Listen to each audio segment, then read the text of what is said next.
आज स्टेट के बजट के बारे में पढ़ रहा था तो बड़ा ही एक इंटरेस्टिंग सा फैक्ट निकल के आया, तो मैंने सोचा आपसे शेयर करूं। एक समय में उत्तर प्रदेश को गरीब और बीमारू स्टेट कहा जाता था।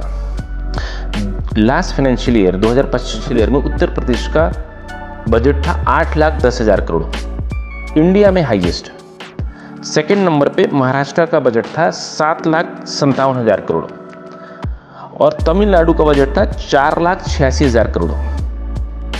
अच्छा, एक और इंटरेस्टिंग फैक्ट, अगर हम साउथ एशिया के कंट्रीज से कंपेयर करें उत्तर प्रदेश के बजट को, इसमें मैं आपको यूएस डॉलर्स में बताऊंगा, इसलिए ताकि आपको कंपैरिजन करने में आसानी हो। बांग्लादेश का लास्ट फाइनेंशियल ईयर का बजट था 65 बिलियन यूएस डॉलर्स, पाकिस्तान का 62 बिलियन यूएस डॉलर, श्रीलंका का 29 बिलियन यूएस डॉलर्स और अकेले यूपी का जो लास्ट फाइनेंशियल ईयर का बजट था यूएस डॉलर्स में वो था 96 बिलियन यूएस डॉलर्स। यानी कि अगर हम पाकिस्तान और श्रीलंका के बजट को ऐड कर दें तो भी यूपी का बजट उनसे ज़्यादा था लास्ट फाइनेंशियल ईयर में। अच्छा, अब बात करते हैं करंट फाइनेंशियल ईयर की 26-27 की।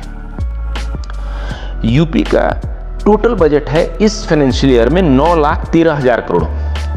अब ये जानते हैं कि बजट यूज कहाँ हो रहा है, इसको खर्च कहाँ किया जा रहा है। Capital expenditure 19.5% of total budget.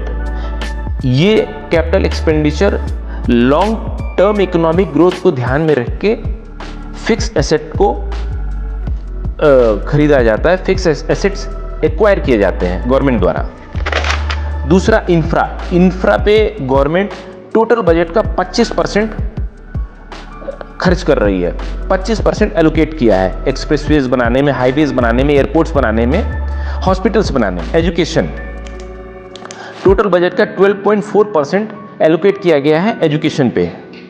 50 lakh tablets और मोबाइल फोन्स डिस्ट्रीब्यूट किए जाएंगे। 5 लाख तक का इंटरेस्ट फ्री लोन दिया जा रहा है यंग एंटरप्रेन्योर्स को। 3 न्यू यूनिवर्सिटीज और 16 मेडिकल कॉलेजेस बनाए जाएंगे। एग्रीकल्चर पे जो एलोकेशन है वो 10% का है। सोशल वेलफेयर जो कि बहुत ज़रूरी है गरीब लोगों के लिए खासकर, तो गरीब परिवारों की बेटियों की शादी के लिए जो ग्रांट दिया जाता था वो 50,000 से बढ़ा के 1 लाख कर दिया गया है। सेफ्टी के लिए सीसीटीवी का नेटवर्क बढ़ाया जा रहा है पूरे प्रदेश में। महिलाओं की आमदनी बढ़ाने के लिए स्पेशल स्किल डेवलपमेंट सेंटर स्थापित किए जाएंगे। अब ये देखना है कि ये जो पिछले कुछ बजट्स का हमारी इकोनॉमी पे, हमारे स्टेट पे फर्क क्या पड़ा। तो जो 16-17 में स्टेट जीडीपी थी हमारी वो 13,30,000 करोड़ की थी। आज 25-26 में वो 36 लाख करोड़ की हो गई है। पर कैपिटा इनकम 16-17 में था, प्रति व्यक्ति आमदनी 16-17 में था 54,564 रुपये, जो 25-26 में बढ़ के हो गया 1,20,000 रुपये, लगभग दूने से भी ज़्यादा। 10 सालों में, पिछले 10 सालों में 6 करोड़ लोग गरीबी रेखा से ऊपर आए हैं। अनएम्प्लॉयमेंट घट के 2.24% पे आ गई है। तो मेरा कुल कहने का मतलब है कि भविष्य जो है वो उत्तर प्रदेश का है। आपको बिजनेस करना है, आपको जॉब करना है, आपको इन्वेस्टमेंट करना है, तो आप उत्तर प्रदेश को चुन सकते हैं। धन्यवाद।